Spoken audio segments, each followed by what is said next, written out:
요한계시록 5장 8절부터 14절 우리가 지난주에도 한번 읽었는데 지난주에는 이 부분에 대한 설교를 하지 않았었죠. 그래서 다시 한번 읽고 설교를 이어가겠습니다. 자, 교독을 할게요. 그 두루마리를 취하심에 네 생물과 24장로들이 그 어린 양 앞에 엎드려 각각 검은 거와 향이 가득한 금 대접을 가졌으니 이 향은 성도의 기도들이라. 그들이 새 노래를 불러 이르되 두루마리를 가지시고 그 인봉을 떼기에 합당하시도다. 일찍이 죽음을 당하사 각 족속과 방언과 백성과 나라 가운데서 사람들을 피로 사서 하나님께 드리시고 그들로 우리 하나님 앞에서 나라와 제사장들을 삼으셨으니 그들이 땅에서 왕 노릇하리로다 하더라. 내가 또 보고 들음에 보좌와 생물들과 장로들을 둘러선 많은 천사 음성이 있으니 그 수가 만만이요 천이라. 큰 음성으로 이르되 죽임을 당하신 어린 양은 능력과 부와 지혜와 힘과 존귀와 영광과 찬송을 받으시기에 합당하도다 하더라. 내가 또 들으니 하늘 위에와 땅 위에와 땅 아래와 바다 위에와 또 그 가운데 모든 피조물이 이르되 보좌에 앉으신 이와 어린 양에게 찬송과 존귀와 영광과 권능을 세세토록 돌릴지어다 하니 같이요. 내 생물이 이르되 아멘 하고 장로들은 엎드려 경배하더라. 아멘. 요한계시록 15번째 시간이죠. 우리 요한계시록 15번째 제목은 죽임 당하신 어린 양을 찬양하는가. 죽임 당하신 어린 양을 찬양하는가.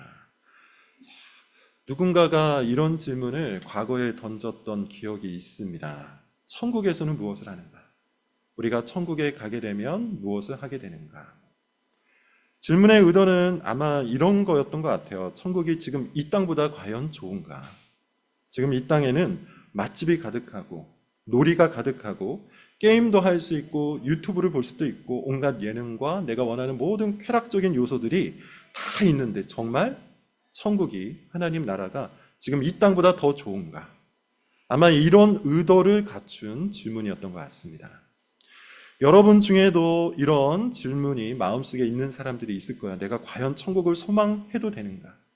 천국이 정말 지금 이 땅의 삶보다 좋은가? 사실 이 질문에 성경은 명확한 답을 주지는 않습니다. 천국에 대해서 성경은 많은 말을 하고 있지 않아요. 하나님 나라가 어떠할 것이다. 이런 것들을 명쾌하게 혹은 풍성하게 설명해 주지 않습니다. 그런데 아주 명확하게 보여주는 본문, 명확하게 보여주는 그런 그림이 있어요. 그것이 오늘의 본문인데 오늘 본문을 보면 하늘에서는 어떤 일이 벌어지고 있죠? 영원히 하나님을 찬양합니다. 예수 그리스도를 영원토록 찬양합니다. 이것이 하늘에서 일어나는 일, 천국에서 일어나는 일이에요. 특별히 여러분 오늘 본문을 보시면 바로 그 이야기가 아주 충만하게 나오는데 하늘의 예배를 보여주죠. 하늘에서 무엇을 하는지를 보여준다는 겁니다. 8절 9절 여러분 다시 한번 읽어볼게요. 8절 9절입니다. 같이 읽겠습니다. 시작. 그 두루마리를 취하심에 네 생물과 24장로들이 그 어린 양 앞에 엎드려 각각 검은과 향이 가득한 금 대접을 가졌으니 이 향은 성도의 기도들이라. 그들이 새 노래를 불러 이르되 두루마리를 가지시고 그 인봉을 떼기에 합당하시도다.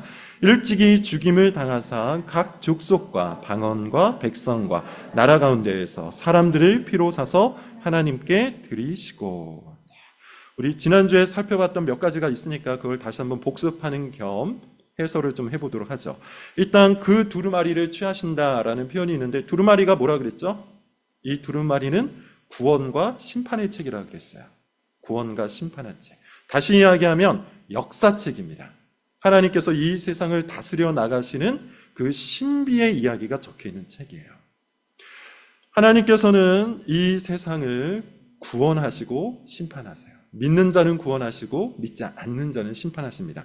그 이야기가, 그 역사의 이야기가 기록된 게 두루마리인데 이 두루마리의 인봉을 떼는 자가 누굽니까? 그 두루마리의 인봉을 떼는 자가 어린 양이에요. 예수 그리스도입니다. 그 말은 예수 그리스도를 중심으로 역사가 흘러간다는 얘기예요. 그리스도를 믿는 자 구원을 얻습니다. 그리스도를 믿지 않는 자 구원을 얻지 못합니다. 어린 양이 두루마리를 취하자 네 생물과 24장로들이 그 어린 양 앞에 엎드린다고 했죠. 내 생물은 여러분 뭡니까? 내 생물은 천사장이라고 했어요. 하나님을 수종 들고 하나님의 일을 행하는 온 세상 가운데 이 구원의 역사, 구속사를 이루어 나가는데 함께 동참하고 있는 4명의 천사장. 24장로는 여러분 누구라 그랬죠? 구약의 12지파, 신약의 12제자를 상징하는 교회라고 했어요. 역사 속에 존재하는 모든 교회들을 대표하는 자들. 그들이 어떻게 합니까? 8절을 보았더니 어린 양 앞에 엎드리고요. 각각 검은고와 향이 가득한 금 대접을 가졌는데 그 향은 성도들의 기도라고요. 자, 이 성도들의 기도와 관련된 것은 오늘 오후 기도 모임 시간에 설교를 하겠습니다. 자, 9절을 여러분 한번 보세요. 그들이 내 생물과 24장로가 무엇을 하고 있죠? 9절을 보았더니 새 노래를 불렀다고요. 새 노래. 새 노래가 뭘까요? 사실 이 새 노래라는 말 때문에 저희 때, 제가 청년 때 혹은 중고등학교 때 논쟁이 한번 벌어진 적이 있어요. 제 중고등학교 때 또는 청년 때 CCM이 전성기를 달렸습니다. CCM이 굉장히 유행을 탔어요. 그러면서 논쟁이 있었는데 CCM이 찬양이냐, CCM이 예배송이냐 등등의 노래가 있었습니다. 그때 CCM을 지지하는 자들이 사용했던 성경적 근거가 이 새 노래예요. 보라, 성경에 보면 새 노래에 대한 이야기가 많이 나오지 않냐. 어떻게 과거의 노래, 과거의 찬양만 가지고 찬양을 할 수 있냐. 시대가 흘러가면 흘러갈수록 그에 걸맞는 새 노래가 필요하고 성경도 새 노래를 이와 같이 말한다. 뭐 이런 주장이었어요. 그런데 여러분, 여기서 말하는 새 노래는 단순히 뉴송을 말하는 게 아닙니다. 여기서 말하는 새 노래는 새 하늘과 새 땅의 노래, 곧 예수 그리스도와 함께 도래된 하나님 나라를 향한 노래예요. 구원의 노래입니다. 자, 이거는 요한계시록 15장 3절을 여러분 한번 찾아서 읽어보겠습니다. 요한계시록 15장 3절을 찾아서 읽고 계속해서 한번 설교를 해보도록 하겠습니다.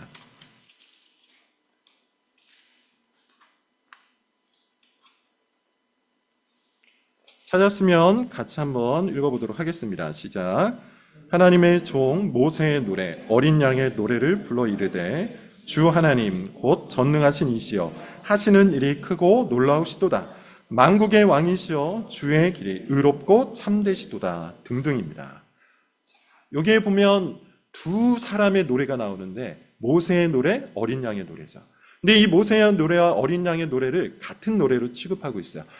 공통점이 뭐죠? 모세의 노래도 구원의 노래잖아요. 출애굽을 한 이후에 구원 받음에 대해서 감사하는 노래, 새 나라의 출범을 노래하는 노래죠.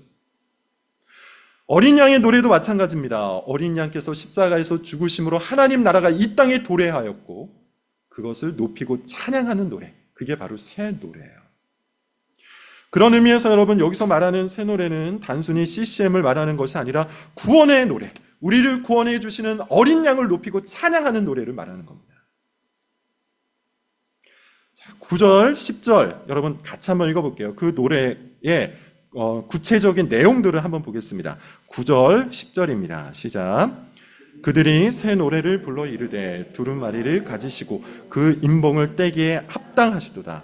일찍이 죽임을 당하사 각 족속과 방언과 백성과 나라 가운데에서 사람들을 피로 사서 하나님께 드리시고 그들로 우리 하나님 앞에서 나라와 제사장들을 삼으셨으니 그들이 땅에서 왕 노릇하리로다 하더라. 어떻습니까, 여러분? 이 내용을 보면, 새 노래의 내용을 보면 이 노래는 철저히 교회의 노래죠. 교회의 노래. 일찍이 죽임을 당하사 각 족속과 방언과 백성과 나라 가운데에서, 무슨 말입니까?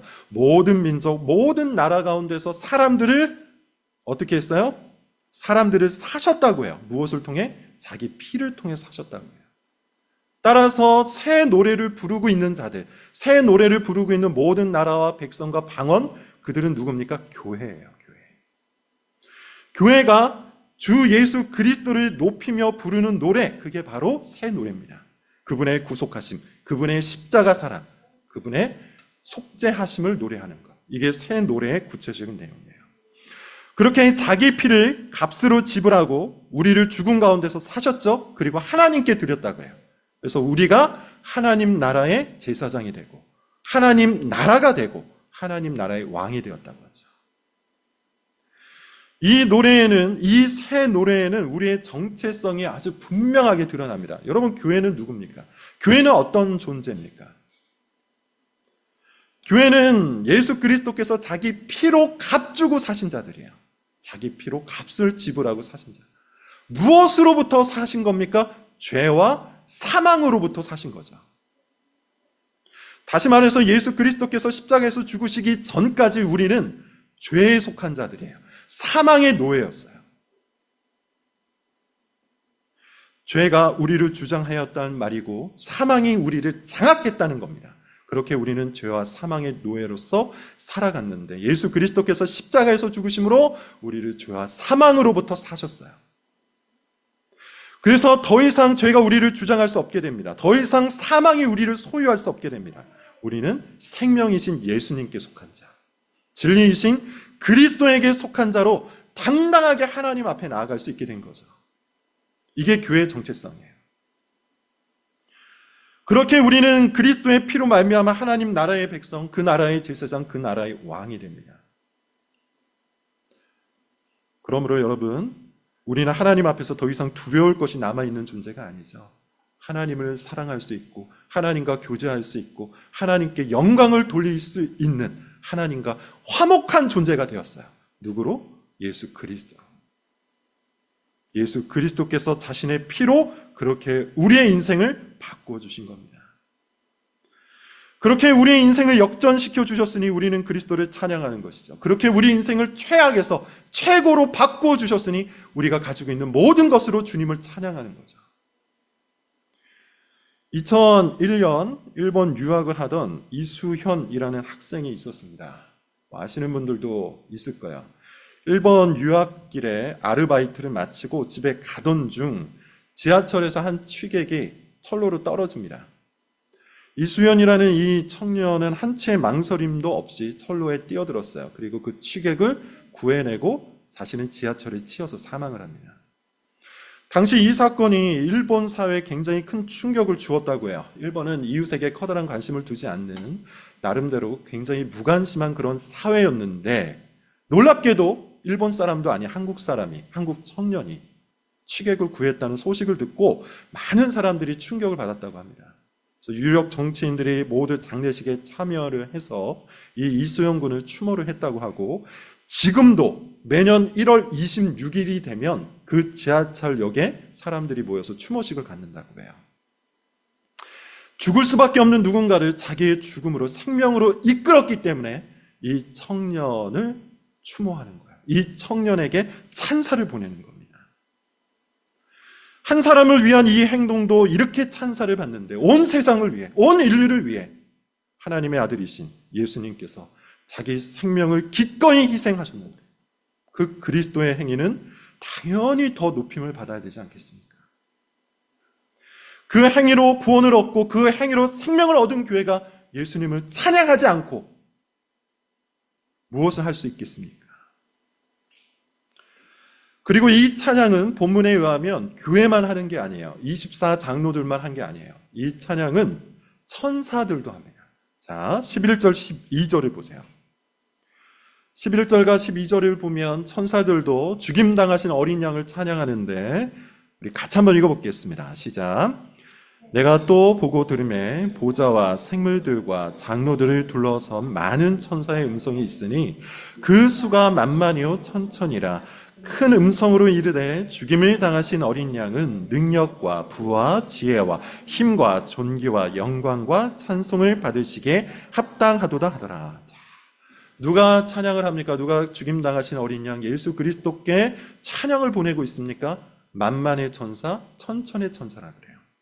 수많은 천사들이 예수 그리스도를 찬양한다는 얘기죠. 천사는 여러분 누굽니까? 천사는 인격적인 존재예요. 지성이 있고요, 감정이 있고 의지가 있습니다. 하나님께서 창조하신 피조물이에요. 인격적 피조물이에요. 그래서 천사는 하나님 앞에 온전한 마음으로 찬양을 드릴 수가 있었어요. 특별히 천사는 예수 그리스도의 모든 것들을 알고 있었죠. 예수님과 관련해서 천사들이 곳곳에 등장합니다. 예컨대 예수님이 탄생하기 전 마리아를 찾아와서 예수님의 탄생을 고지한 사람이 있어요. 고지한 존재가 있어요. 천사장 가브리엘이죠. 또 예수님이 탄생했을 때 천사들이 다 같이 몰려와서 이렇게 찬양합니다. 지극히 높은 하늘에서는 하나님께 영광이요, 땅에서는 사람들 중에 평화로다. 예수님이 돌아가신 후에도 무덤 속에 천사들이 찾아와서 예수님을 수종들죠. 즉 천사들은 예수님이 하나님이요, 구원자요, 통치자요, 심판자라는 사실을 그 누구보다도 잘 알았어요. 그렇기에 이렇게 찬양하는 거예요. 죽임 당하신 그 어린 양은 능력과 부와 지혜와 힘과 존귀와 영광과 찬송을 받으시기에 합당하도다. 예수 그리스도에 대한 찬양, 죽임당하신 어린 양에 대한 찬양은 더 확장됩니다. 13절, 14절을 여러분 보세요. 제가 읽겠습니다. 내가 또 들으니 하늘 위에와 땅 위에와 땅 아래와 바다 위에와 또 그 가운데 모든 피조물이 이르되 보좌에 앉으신 이와 어린 양에게 찬송과 존귀와 영광과 권능을 세세토록 돌릴지어다 하니 내 생물이 이르되 아멘 하고 장로들은 엎드려 경배하더라. 또 누가 찬양합니까? 하늘과 땅과 바다에 있는 모든 생물들, 모든 피조물들이 죽임당하신 어린 양을 찬양해요. 그러니 여러분 지금 요한계시록 5장의 그림을 생각해 보세요.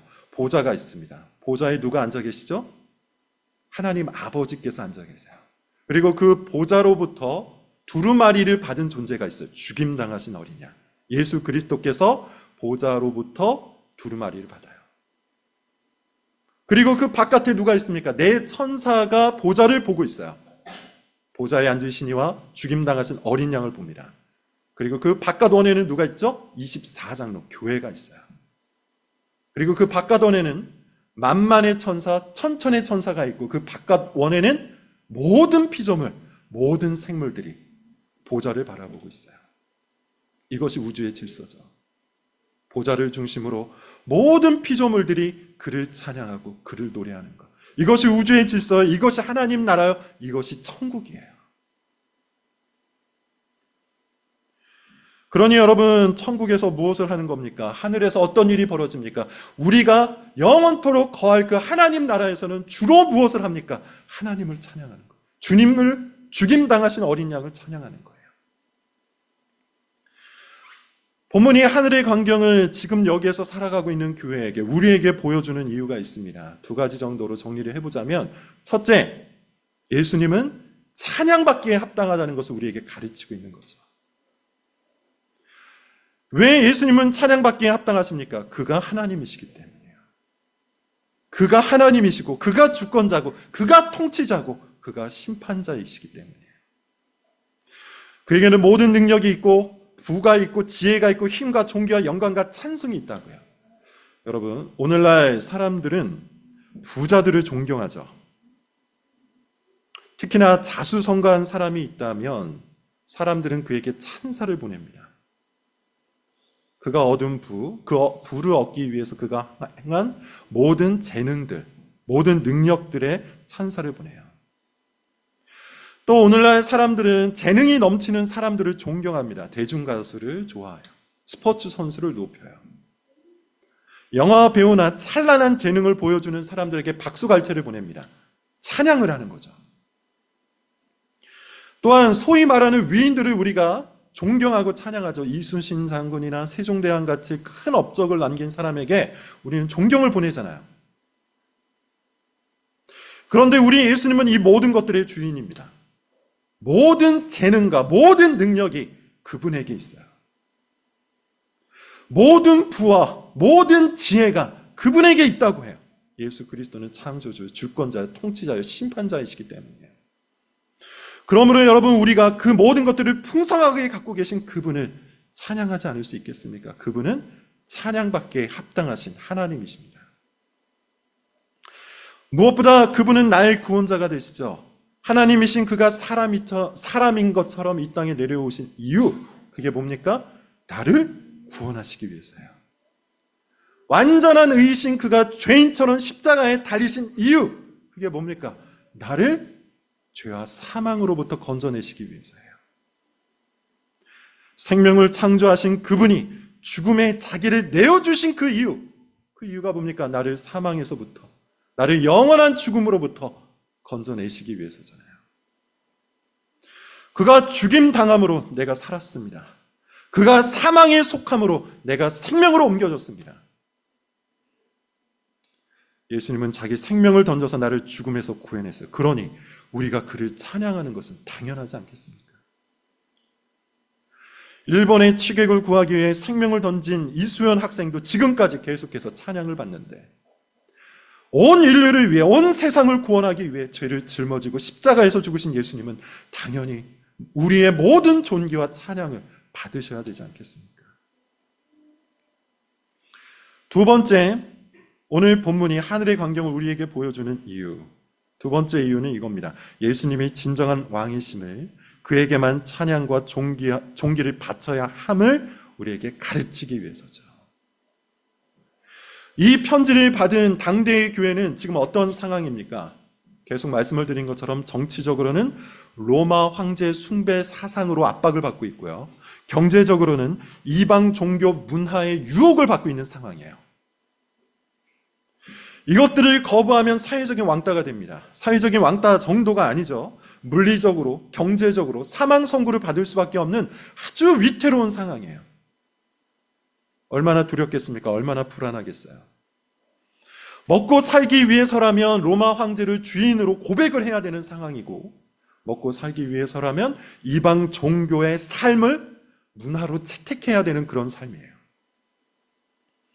그런 세속화의 위협 속에 사는 교회에게 예수님께서 말씀하고 계신 겁니다. 이렇게 말씀하고 계신 거예요. 나에게만 충성을 바쳐라. 흔들리지 말고 나에게만 충성을 바쳐라. 두려워하지 말고 나에게만 영광을 돌려라. 유혹당하지 말고, 위협받지 말고 나에게만 너희의 사랑을 주어라. 내가 모든 능력과 모든 부귀와 모든 힘과 지혜와 영광과 존귀를 가지고 있으니 내가 너희 교회를 보호하겠다. 내가 너를 돌보아주겠다. 내가 너를 기어코 높여주겠다. 이것이 예수님께서 이 땅의 교회에게 선언하고 계신 겁니다.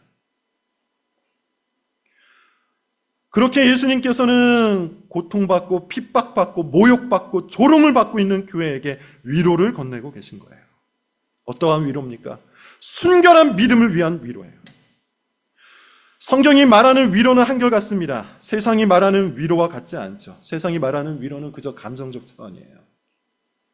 세상이 말하는 위로는 그저 자기 삶을 북돋아주는 그런 차원의 위로죠. 자기 욕망을 쫓다가 지친 감정을, 자기 영광을 위해 경쟁하다가 실패한 마음을 다시 자기 사랑의 마음을 북돋아 주어서 위로해 주는 방식, 이것이 세상의 위로입니다. 그러나 예수님의 위로는 신자들을 위한 위로예요. 신자들, 믿는 자들을 위한 위로. 믿음을 지키기 위해서, 세상의 방식이 아닌 십자가의 방식을 따르기 위해서 기꺼이 조롱받고, 기꺼이 모욕받고, 기꺼이 오해를 받고, 기꺼이 위협을 받는 그 신자들을 위해서 예수님은 위로를 건네고 계신 겁니다. 참 잘하였다. 착하고 충성된 종아. 계속해서 자기를 부인하고 나의 길을 따르라. 나는 길이요 진리요 생명이니 나를 따르는 자는 죽어도 살겠고 살아서 영원히 죽지 아니하리라. 이것이 예수님이 건네는 신자들을 향한 위로인 겁니다.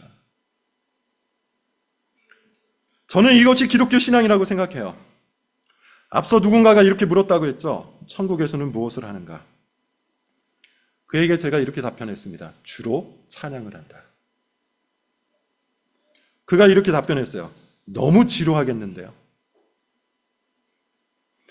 정말 그렇게 생각하십니까? 정말 그러합니까?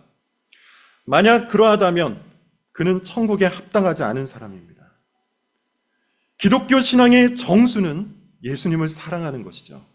예수님을 알고 예수님을 사랑하고 예수님께 충성을 바치는 거예요. 그것도 다른 무엇보다도 예수님을 사랑하는 거예요.